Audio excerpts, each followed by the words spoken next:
Whoa, okay. What's up, guys? Phantom Star here along with Multi. Oh crap, you can see me. Yeah, I've got the webcam on. And, I decided that me and him are going to play through this game. Sound of Drop. Fall into Poison. He is doing the playing, I'm just here. Yeah, I'm doing the playing, he's just kind of here to watch. I can barely hear anything. Well, you know, outside of the headphones. Yeah, outside of gameplay, anyway. God, look at that frame rate tank. Well, before she realized that the girl was standing before an imposing door. The girl occasionally came to... Manton? You hear the footsteps too, right? Doesn't sound... It sounds like crunchy. Manton Aquarium alone. Sounds like a tasty snack. She watched the manta rays. She watched the jellyfish, and finally she decided it was time to go home. But she's not going anywhere. Where is this? Oh, by the way, guys, I forgot to mention, this is a horror-based... it's a horror game. Yeah, so there's going to be scary stuff. It is a visual novel. But if you're squeamish and have like a weak stomach and everything, then... It says that at the start, so... Yes, but I didn't record the very beginning of it. I recorded the title screen. Well, then that's your fault. Screw you. Anyway.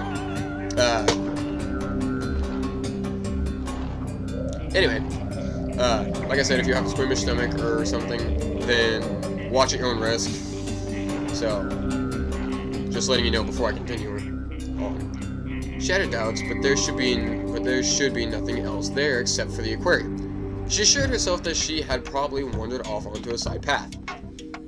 The door before her had a large padlock hanging from it. Break it. Just as she had heard, it was unlocked and merely dangling there. What? Gulp. The girl drew in a breath. And breathed out. Being locked would usually mean that it was a place she shouldn't enter. Being open just meant that a staff member had forgotten to lock it. So going in was out of the question. She Her definitely curiosity got the best of her. Yeah, but she definitely went in anyway. Her curiosity peaked. She was past the point of persuasion. Her imagination ran wild, and her mind raced at the prospect of what might lie beyond the door. Just for a little bit. Famous last words.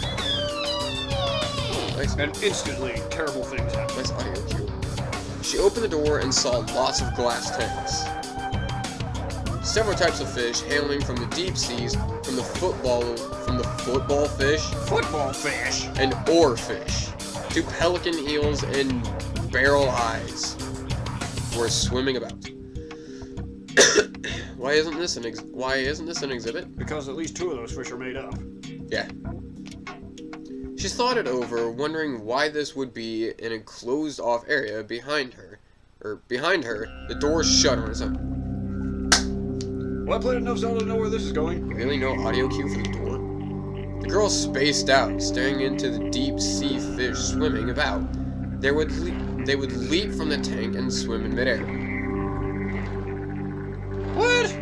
The entirety of the room was the fish and their ocean. Though it was an unnatural occurrence, the girl treated it as quite normal. Wasn't there originally a deep-sea fish booth that was shut down? It said leaped out. It's with the veins. She suddenly remembered at that moment her surroundings were dyed a deep red. Well, things just got interesting. The water in the tanks, the fluorescent lights, all of it was red. The girl's vision also became red. When she opened her eyes, the girl was back in her own room. It was well into the night. She couldn't remember how she had gotten home after all that. But more importantly, she had a bad feeling about something else. Crap, I'm late for dinner. It isn't red here. She became aware of how hard it suddenly was to breathe.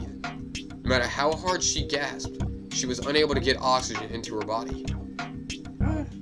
Like the fish who couldn't breathe anywhere, but in the water, She couldn't breathe unless she was inside that red collar. What? She was convinced. On impulse, she threw open the window, leaned out, and thrusted a hand outside. She couldn't inhale the wind flooding her room. She could only smell its milky, unpleasant scent. What? More. At that moment, the girl's body was tossed into the air for just a second. Her body seemed to float like a fish in the sea. Okay, this is already not making any sense. Her room was on the 12th floor of her apartment building. In her fading consciousness, the girl watched her blood flow endlessly from her body. What? It's red. Only then could she breathe. Now everything would be fine. The girl smiled. The full moon in the night sky smiled too. What? Alright, Cheshire Cat, calm down. Okay, so she jumped to her death, and then she could... What? I don't know. I'm as confused as you are. Calm mind! Drip, drip.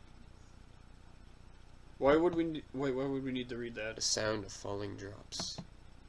The moon was concealed behind the clouds, and all of the lights in it, in the town, were covered in water. The sound of it, the only thing left to resonate. She couldn't tell whether it was hot or cold, merely that the humid air was encircling her. Encircling. Not reading that. Don't need to. Wherever they were falling to, wherever they were coming from, the drops just continued to trickle out.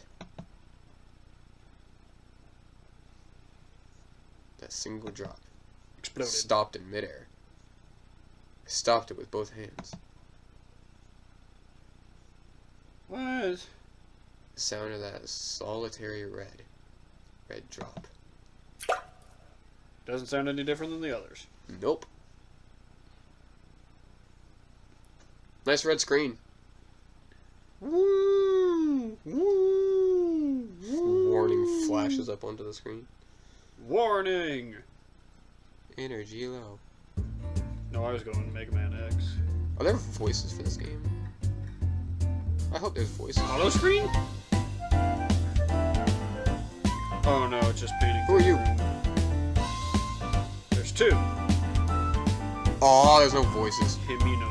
Or at least there's an urban legend that goes like that. Are you kidding? Talking about Manson. Manton Aquarium again. That's your new thing, isn't it? Mayumi. What did she sit?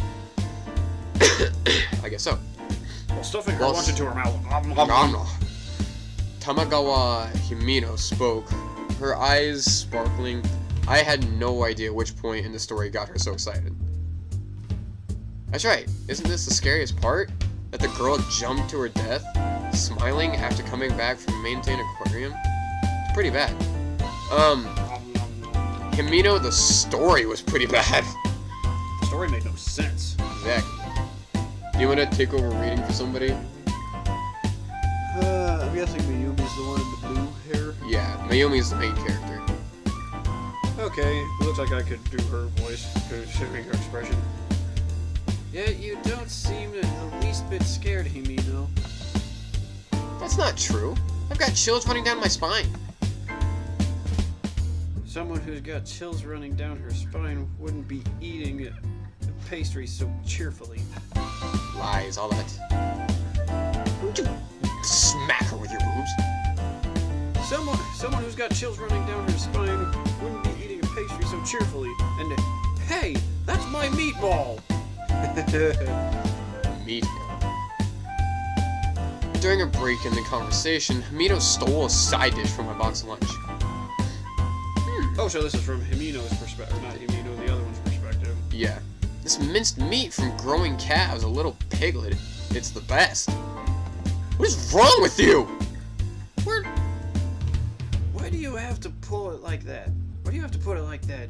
Jeez, why do you have to make me lose my appetite? We'll find out why she made her lose her appetite in the next one. But so anyway, thank you guys for watching. I hope you guys are enjoying this so far. That beginning story was a little weird, but The beginning spoiler made no sense. yeah. Like at all. So we'll get back into this right away. So thank you guys for watching, and I hope you guys enjoyed it.